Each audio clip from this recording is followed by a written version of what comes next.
I love what I do. I love the people I work with. I probably couldn't ask for a better place.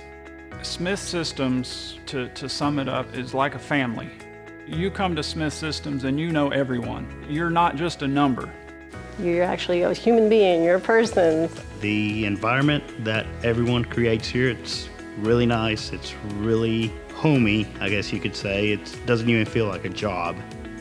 When new employees come to Smith Systems, we treat them like family, like we would treat anybody else that's been here for a long time. You know, they're good people to work for. They care about the people that work for them. They're really understanding about when you need time off, things like that. Absolutely. I think the owners do care about us. Smith Systems is not a high-stress workplace. I don't take my work home with me.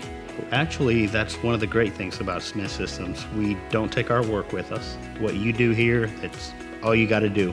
You go home, enjoy your family, enjoy your time. This is more of an open office atmosphere. My supervisor doesn't feel like a boss. I look up to him as a leader, and it's just great. It's great to have open communication with someone like that. If I'm having a problem building something, I can always go to the engineer and say, you know, this isn't working for me, and they're more than willing to help out. It makes it so much better. I mean, you actually get up in the morning wanting to come to work. You learn something new every day, and that's probably the best way that I could put it. There is not a day that I don't learn anything. In fact, when I first started, I went around in different departments and learned how everything is made step by step, so that way it helps me as an engineer when we're designing a new product to make sure that we understand what they have to go through in order to produce it and not design something that's going to be either impossible or not efficient for production to manufacture.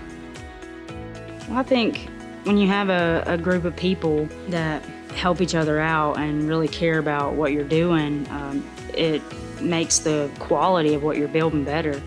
You're not just building something for the money, you know, you're making sure it works, and the people who have a hand in that really care how it's built. I mean, think about what we're doing here. The sensors are going on trains and cars and different things that are high-tech beyond, you know, my understanding, but we're building parts that go on there, but we're here in a small community building them by hand, one at a time. High-tech modern products with old-fashioned values.